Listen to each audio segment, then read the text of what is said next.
गांधी के राजनीतिक विचार। इसमें दो तरह से आंसर हम रखेंगे। एक, वो क्या लाना चाहते हैं या स्थापित करना चाहते हैं, और किस चीज का विरोध करते हैं। दोनों चीजों को हमें दिखाना है। ठीक है, पॉलिटिकल आइडियाज को लेकर किन चीजों का विरोध है और किन चीजों का समर्थन है। तो जहां तक गांधी राजनीति में जो विरोध करते हैं कुछ चीजों का, उनमें है सबसे पहला राज्य, स्टेट। तो ये चीज आपके लिए नई होगी कि गांधी जैसे लोगों से आप उम्मीद नहीं करेंगे कि राज्य का विरोध करेंगे, लेकिन गांधी के यहाँ राज्य का विरोध है। कौन सा राज्य?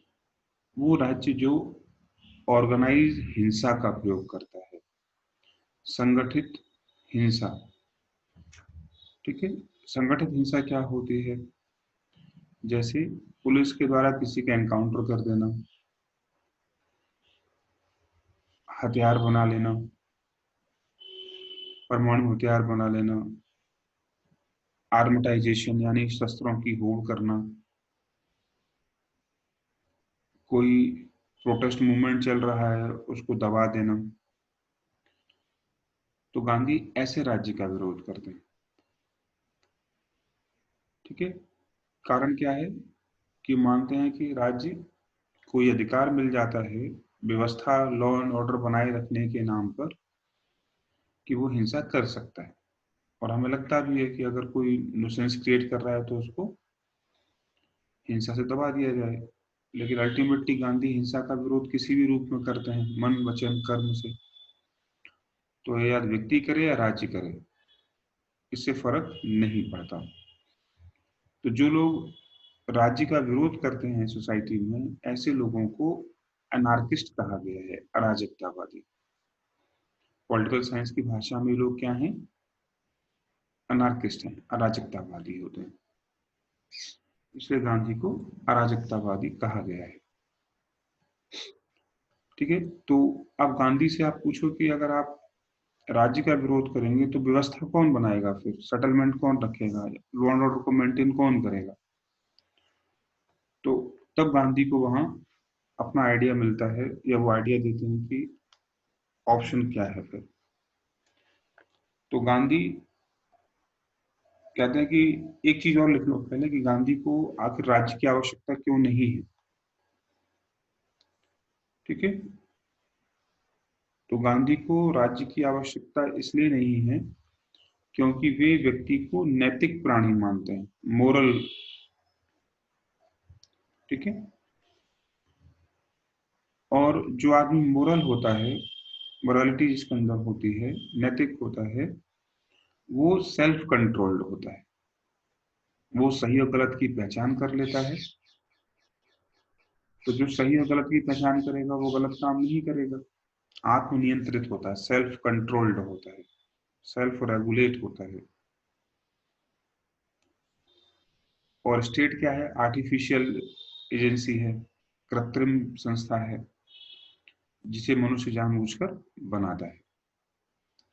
तो अगर जो चीज ऑटोमेटिकली हो रही हो, बाय नेचर हो रही हो, उसके लिए आर्टिफिशियल चीजों की जरूरत ही नहीं है। एक इस वजह से राज्य का विरोध है। दूसरा, मैंने आपको बताया कि राज्य हिंसा करता है, इसलिए राज्य का विरोध है। तो अच्छे से लिखना कि गांधी जी के विचार पॉलिटिकल सिस्टम में अराजकतावादी इसलिए है क्योंकि वो राज्य का विरोध करते हैं, और राज्य का विरोध करने के दो कारण आपने लिख दिए होंगे। ठीक है, फिर आप पूछेंगे कि गांधी से कि अगर राज्य नहीं हो तो क्या होना चाहिए फिर वहां। तो गांधी ने कहा कि राज्य की जगह फिर राम राज्य होगा और पंचायत सिस्टम होगी, क्योंकि लॉ एंड ऑर्डर को कोई ना कोई तो मेंटेन करेगा ही करेगा। तो राम राज्य और पंचायत क्या है? स्वतः विकसित संस्थाएं हैं, इन्हें मनुष्य नहीं बनाता। प्लस इनमें किसी एक या दो मनुष्य का प्रभाव नहीं होता। ये सामुदायिक संस्था है, कम्युनिटी ऑर्गेनाइजेशन है, इसलिए अगर कुछ न्यूसेंस क्रिएट भी होता है तो ये उसे संतुलित या बैलेंस्ड कर देंगे। ये गांधी का पहला पॉलिटिकल थॉट है। अब गांधी से पूछो तो अगर रामराज्य हो तो रामराज्य कैसा होता है या कैसा होना चाहिए? तो रामराज्य का मतलब यहाँ गांधी का धार्मिक राज्य से बिल्कुल नहीं है। लोग यहाँ गांधी को धार्मिक मान लेते हैं, लेकिन नहीं। रामराज्य का मतलब वो राज्य है जहां पर कल्याणकारी राज्य होते हैं। कल्याणकारी राज्य कैसे? क्योंकि राम के राज्य में सभी लोग बराबर थे, जहां पर एक ही घाट पर शेर और बकरी पानी पी सकते हैं। तो एक ही घाट पर शेर और बकरी के पानी पीने का अर्थ ये है कि समानतावादी व्यवहार है। अर्थात शेर बलशाली होने के नाते उसको अधिकार नहीं है कि वो कमजोर बकरी को मार के खा जाए। तो फिर शेर का भोजन क्या होगा अगर बकरी को मार के नहीं खाएगा? तो कह रहा है उसकी व्यवस्था फिर राज्य करेगा। यानी सर्वाइवल ऑफ द फिटेस्ट नहीं चलेगा स्टेट में। ठीक है। तो कोई अनावश्यक रूप से दूसरे पर बल प्रयोग नहीं करेगा। और जो राज्य होगा वो अंत्योदय की भावना से काम करेगा, सर्वोदय की भावना से काम करेगा। अर्थात जो ग्राउंड लेवल पर आदमी खड़ा है उसके कल्याण के लिए नीति बनेगी। या कल्याणकारी राज्य ने अगर कोई नीति बनाई है तो वो अच्छी है या खराब कैसे पता लगेगा?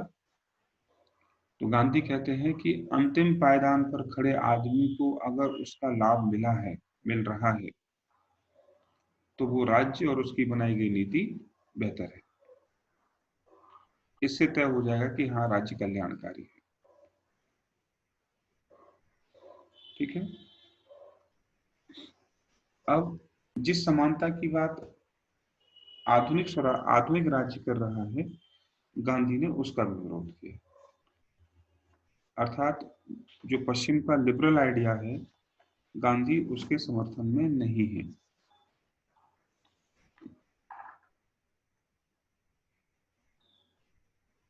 ठीक है।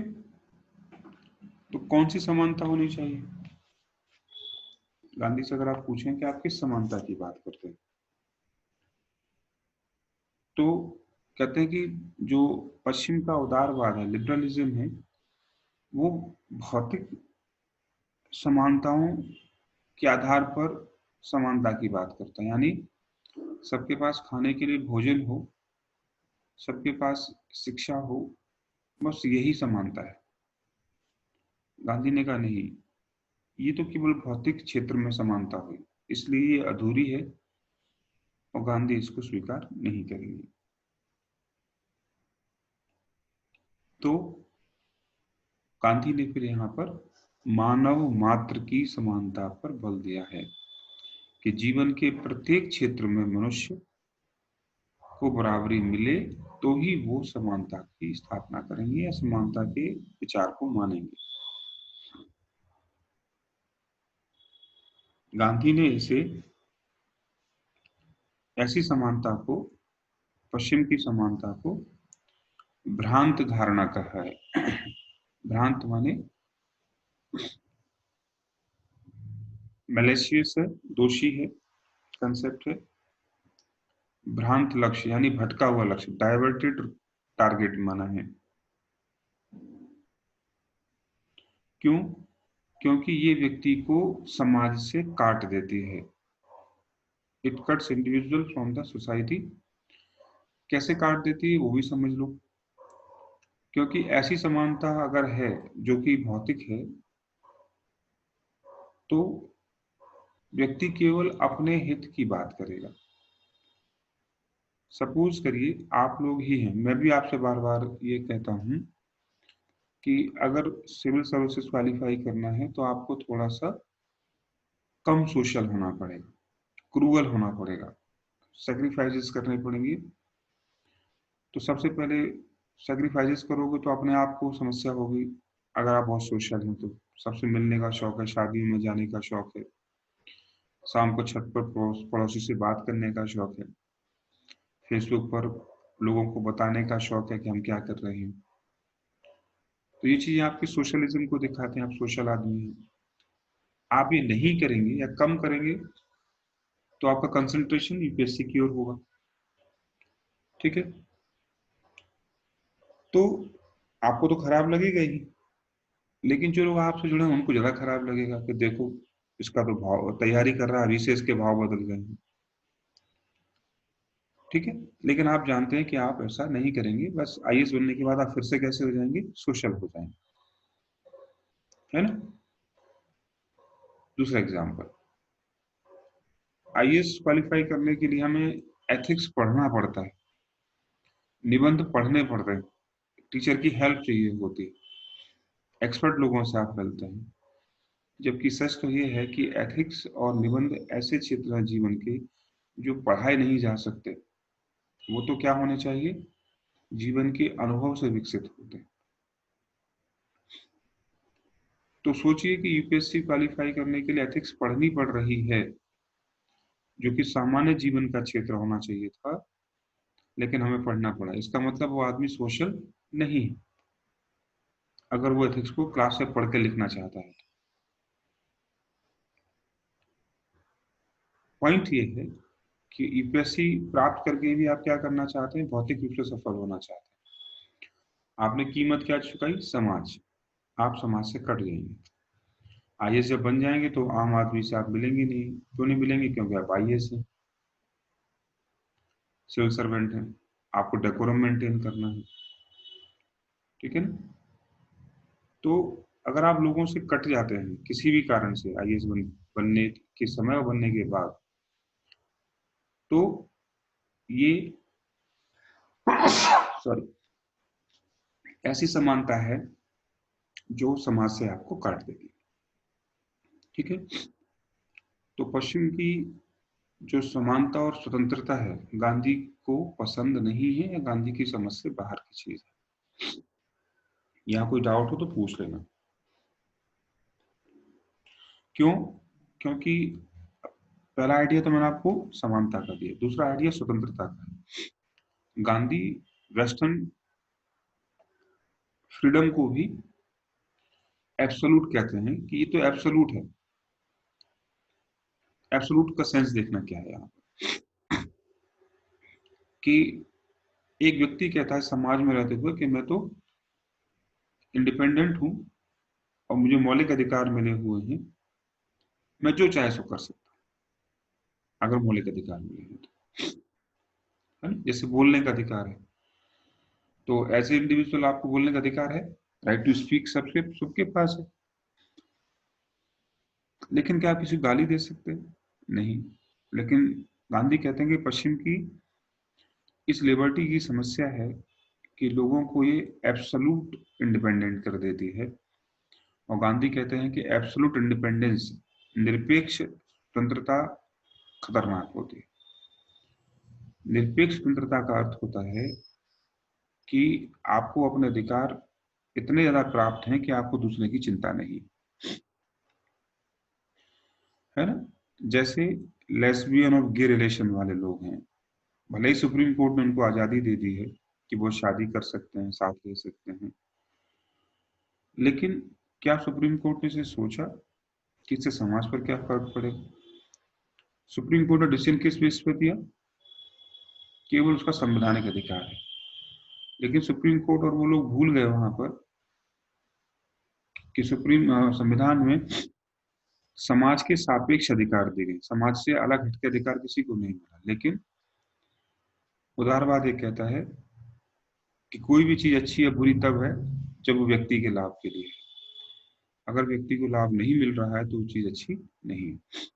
तो अंततः हम ये लिख लेंगे दो लाइन में कि गांधी को पश्चिम की स्वतंत्रता और पश्चिम की समानता का विचार खारिज करते हैं गांधी, क्योंकि दोनों ही निरपेक्ष आजादी और निरपेक्ष समानता की बात की थी। और निरपेक्षता यानी एब्सोलूटनेस जहां भी आ जाएगी, लोग मनमाना व्यवहार करने की क्षमता प्राप्त कर रही है।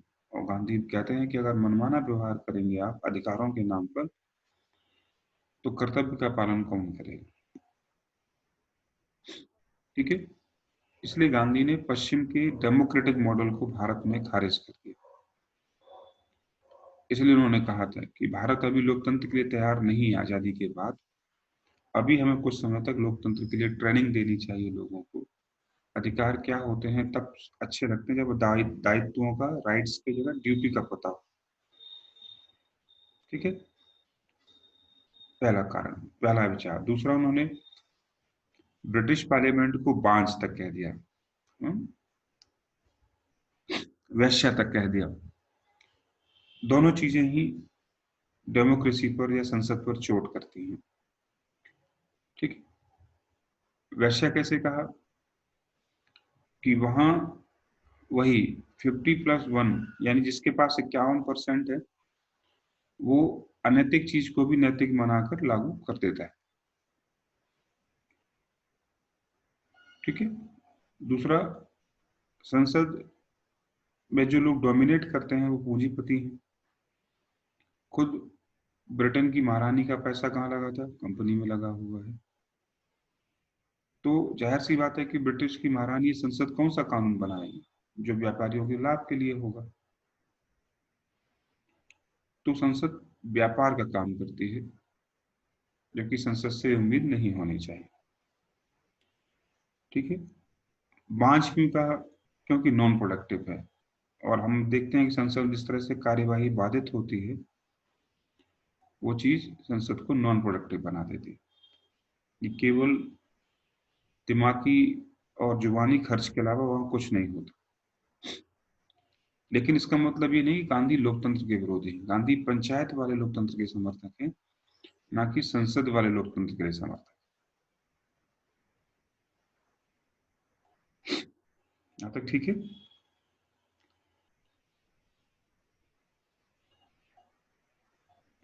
समझ गए ना? Yes sir. तो ये लिखना है कि जो लोकतंत्र अल्पमत और बहुमत के आधार पर चलता है वो प्रोडक्टिव नहीं होता। मतलब वही है कि by hook and crook 51% vote आपके पास अगर है, तो आप सरकार हैं, आप संविधान हैं, आप देश हैं। अगर ऐसा है तो वहां निश्चित रूप से प्रोडक्टिव काम नहीं हो सकते। देखो, सत्य 100% होता है कि 51% होता है? बताओ। 100%। है ना? जबकि संसद में क्या चल रहा है, लोकतंत्र में, कि जिसके पास 51% है वो सही है। और हम जानते हैं कि ऐसा नहीं है। ठीक है। तो यस सर। डेमोक्रेसी में कहते हैं गांधी कि सत्य की पहचान अल्पमत और बहुमत के आधार पर नहीं होनी चाहिए। एक सेकंड रुकना है, वेट करना। ठीक है। तो गांधी का अगला विचार पॉलिटिकल सिस्टम में स्वराज की अवधारणा को लेकर है। तो लोकतंत्र से बेहतर या लोकतंत्र की, डेमोक्रेसी की कौन सी प्रणाली गांधी पसंद करेंगे? स्वराज की प्रणाली पसंद करेंगे। स्वराज का सीधा मतलब था कि गांधी ब्रिटिश लोकतंत्र के खिलाफ हैं और भारतीय लोकतांत्रिक सिस्टम यानी पंचायत व्यवस्था के समर्थन में है। दूसरी बात, गांधी का जो स्वराज है वो पॉलिटिकल के साथ साथ सोशल, इकोनॉमिक, मोरल सभी तरह का है। यानी एक पूरी कंप्लीट पैकेज है स्वराज उनका।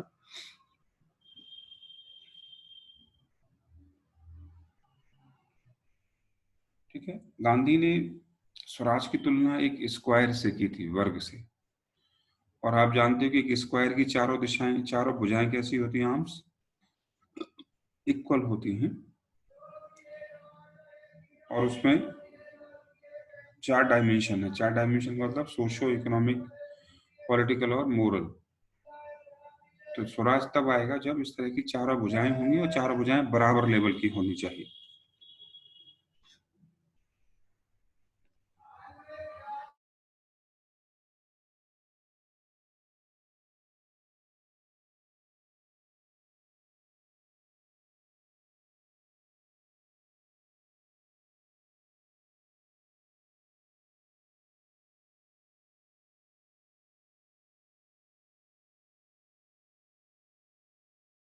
ठीक है, अगला आइडिया गांधी का राजनीति और धर्म के संबंधों को लेकर है।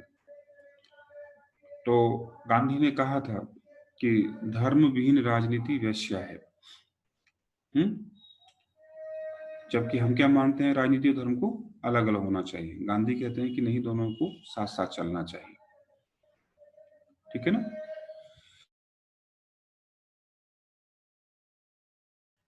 गांधी कौन से धर्म की बात करते हैं? गांधी धर्म का मतलब पूजा पद्धति वाले धर्म से नहीं मानते। यहाँ गांधी के धर्म का मतलब मानव धर्म या नैतिक धर्म। तो कहते हैं गांधी, अगर राजनीति में नैतिकता विहीन लोग आ जाएंगे, मानवता धर्म के विरोधी लोग आ जाएंगे, वो राजनीति काम नहीं कर पाएगी। तो नैतिक धर्म, मानवीय धर्म गांधी की राजनीति का धर्म है, और वो राजनीति में जरूर होना चाहिए। जो हम ये कहते हैं ना कि भारत में राज्य का कोई धर्म नहीं है, तो वहां धर्म का मतलब कौन सा था? एक इंडिविजुअल रिलीजन, जैसे इस्लाम, हिंदुइज्म, सिखिज्म। गांधी उस धर्म का तो विरोध करते हैं, लेकिन जो मानव धर्म है, ड्यूटी वाला धर्म है, कर्तव्य पालन वाला धर्म है, सेवा करने वाला धर्म है, गांधी उसका समर्थन करते हैं। इसलिए मैंने आपको पिछली क्लास में बताया भी था कि गांधी की राजनीति क्या है? लोक कल्याण का विषय है। गांधी की राजनीति नैतिकता और सेवा का विषय है। ठीक है।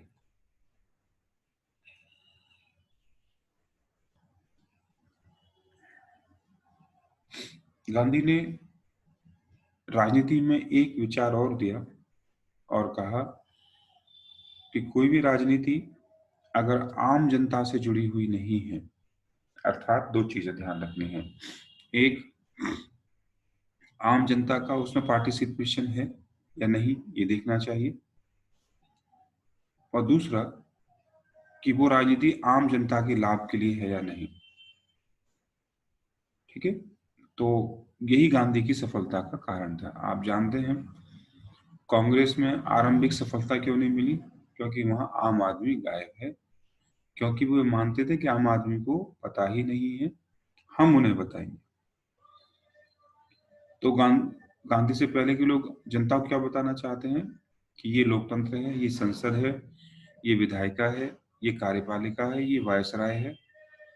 ये सब गांधी कहते हैं, सब बताने की जरूरत बिल्कुल नहीं है। जनता को तो आप ये बताओ कि आप किसान हो तो आपकी समस्या क्या है, बोला ये समस्या है, तो आप मेरा साथ दो चंपारण में, खेड़ा में और असहयोग में, वहां मैं आपकी बात को अपने तरीके से रखूंगा। तो आम आदमी जिसको संसद के बारे में नहीं पता, तो क्या वो राजनीति नहीं कर सकता? गांधी कहते हैं बिल्कुल कर सकता है। कैसे? कि उसके हितों को राष्ट्रीय हितों से जोड़ दीजिए। जैसे गांधी ने नमक का इशू उठाया, है ना। चंपारण में उन्होंने जिस तरह से नील की खेती का मुद्दा उठाया, ये दोनों चीजें क्या हैं? दोनों चीजें आम आदमी की चीजें हैं। तो गांधी ने आम आदमी को भारतीय राजनीति से जोड़ दिया। ठीक है। तो ये गांधी का राजनीतिक विचार तैयार हो गया हमारा। ठीक है। जिस गांधी को आपने सत्याग्रह के माध्यम से जाना है, असहयोग के माध्यम से जाना है, आप आज गांधी की दूसरी आइडियोलॉजी परिचित हो गए, और वो आइडियोलॉजी है उनकी पॉलिटिकल आइडियोलॉजी।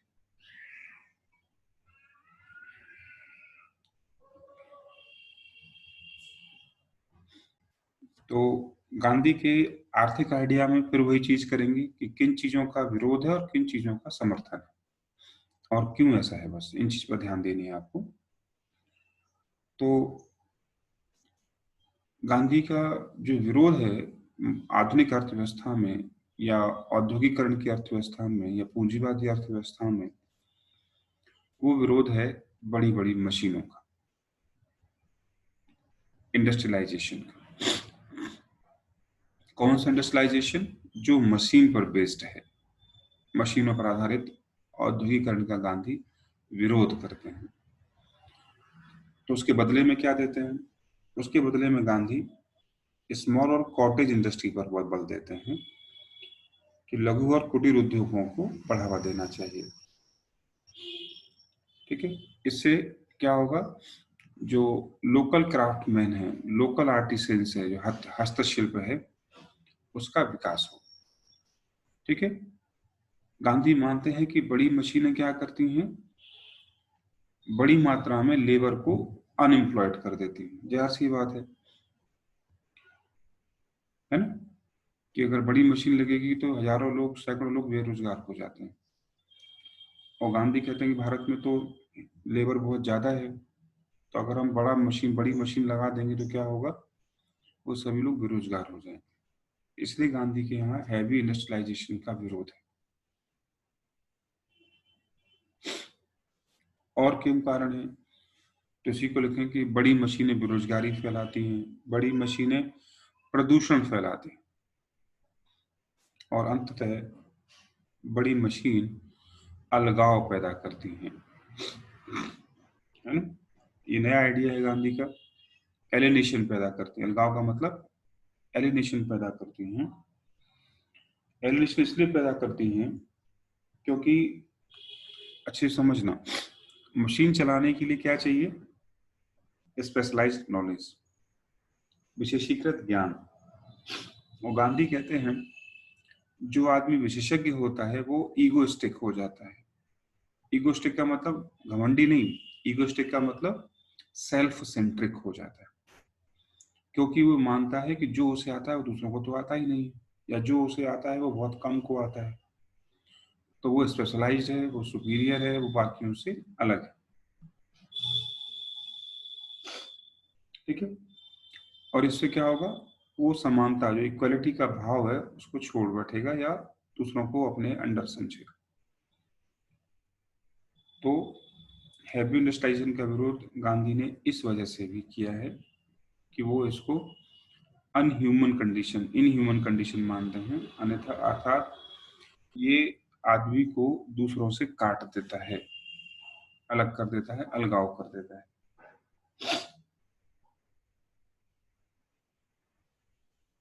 ठीक है, और क्या कहते हैं वो, मशीनें क्यों विरोधी हैं गांधी?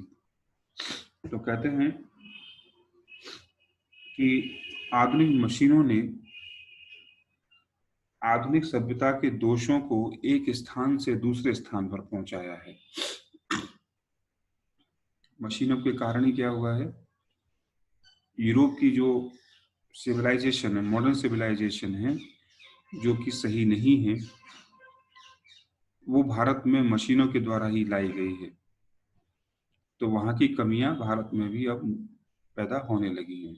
जैसे अकाल, भारत में होते थे लेकिन लोग नहीं मरते थे बहुत ज्यादा, लेकिन भारत में होने लगा। बात समझ में आ रही?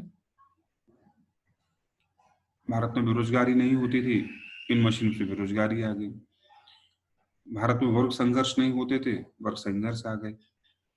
तो जो दोष हैं यूरोप के अर्थव्यवस्था के, वो भारत की अर्थव्यवस्था में इन मशीनों की वजह से कैरी किए गए हैं।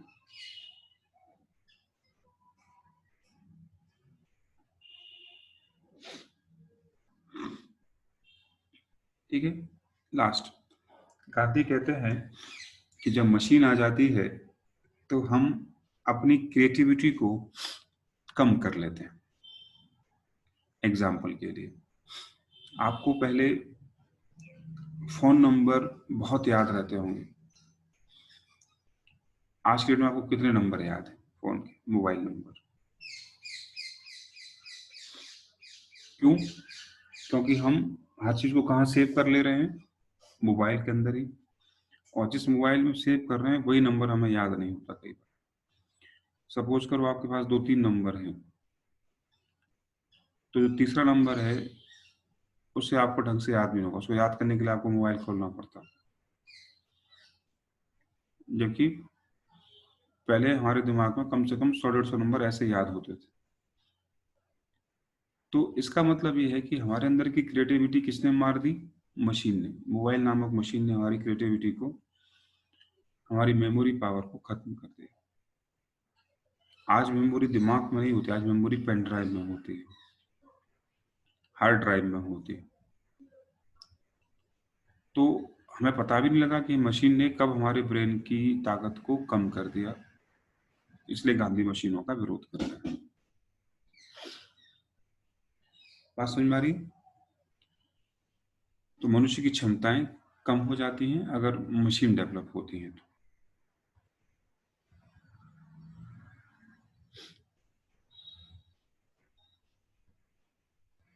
ठीक है, चलिए। तो ये गांधी का पहला विचार है मशीनों को लेकर। गांधी का दूसरा विचार है अर्थव्यवस्था में, इकोनॉमी में ट्रस्टीशिप को लेकर, न्यासिता को लेकर। तो न्यासिता शब्द दो से मिलकर बना, न्यास प्लस इता। न्यास का मतलब होता है ट्रस्ट, ट्रस्ट माने भरोसा। तो भरोसे के लिए दो लोग होने चाहिए, एक जिसने दिया है और दूसरा जिसने लिया है। ठीक है, तो जिसने दिया है भरोसा वो कौन है? समाज, सोसाइटी, कम्युनिटी। और जिसको दिया है वो है एक व्यक्ति जो उसकी समाज की इकाई है, यूनिट है। किस बात का भरोसा दिया है, लिया है? तो समाज, गांधी कहते हैं आपके पास जो प्रॉपर्टी है वो कम्युनिटी की प्रॉपर्टी है, और वो प्रॉपर्टी सोसाइटी ने आपको रखने के लिए दी है। कि अगर आप 100 रुपये कमाते हैं और 100 में से अगर आपका खर्चा 20 रुपए का है और आपके डिपेंडेंट्स का भी है, तो 80 रुपए जो बचे हैं वो आपके नहीं हैं। आप उसे बैंक अकाउंट में डलवा नहीं सकते अपने में। अगर डलवा भी सकते हैं तो उसका यूज फिर आप किसके लिए करेंगे? सोसाइटी के इंटरेस्ट के लिए करेंगे, सोसाइटी के हित के लिए करेंगे। ये न्यासिता है, ट्रस्टीशिप। यानी जो भी आपके पास है प्रॉपर्टी या वेल्थ, आप उसके ट्रस्टी हैं। आपको केवल समाज के हित के लिए प्रयोग करने के लिए दी गई है, ना कि मालिकाना हक के लिए। ठीक है, इसका सीधा मतलब है कि जो मनी सेंट्रलाइजेशन है, कैपिटल सेंट्रलाइजेशन है, वो नहीं होना चाहिए। पूंजी का, धन का, संपत्ति का केंद्रीकरण गांधी विरोध करते हैं, क्योंकि वो आपकी नहीं है।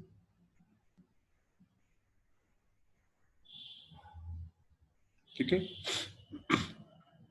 इसका मतलब गांधी इसका मतलब गांधी पैसा कमाने का विरोध नहीं कर रहे हैं। बोला आप खूब कमाइए, जितनी क्षमता है उतना कमाइए, लेकिन आप उसके मालिक नहीं हो सकते।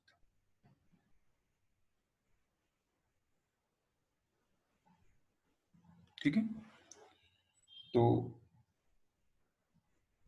गांधी कहते हैं कि जो पूंजीपति हैं वो समाज के ट्रस्टी हैं, पूरे समाज के लिए उन्हें ट्रस्ट का काम करना चाहिए। तो आज हम देखते हैं कि भारत सरकार क्या लगाती है? टैक्स लगाती है। कौन सा वाला? CSR, social corporate social responsibility वाला टैक्स है ना। यही तो टैक्स है कि आप जो कमा रहे हो उसे समाज के हित के लिए प्रयोग करिए, लाभ। ठीक है, तो गांधी के लिए जो कैपिटल है वो सोशल प्रॉपर्टी है, ना कि मेटलिस्टिक प्रॉपर्टी है, या वो इंडिविजुअल प्रॉपर्टी नहीं है गांधी के लिए। ठीक है, इससे कहते हैं गांधी की से पूछो फर्क क्या पड़ेगा, तो कहते हैं कि जिस तरह से क्लास कॉन्फ्लिक्ट्स बढ़े हैं, वर्ग संघर्ष बढ़े हैं, उसकी जगह क्या होगा? वर्ग में सहयोग बढ़ेगा। यानी मजदूर और पूंजीपति आपस में झगड़ेंगे नहीं, बल्कि एक दूसरे के साथ कोऑपरेट करेंगे। तो गांधी के वर्ग संघर्ष की जगह, मार्क्स के वर्ग संघर्ष की जगह गांधी का वर्ग सहयोग मेन है।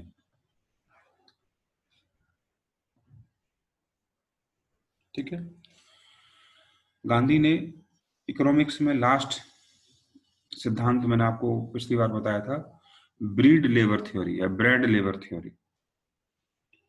तो उसे कहते हैं श्रम की रोटी का सिद्धांत।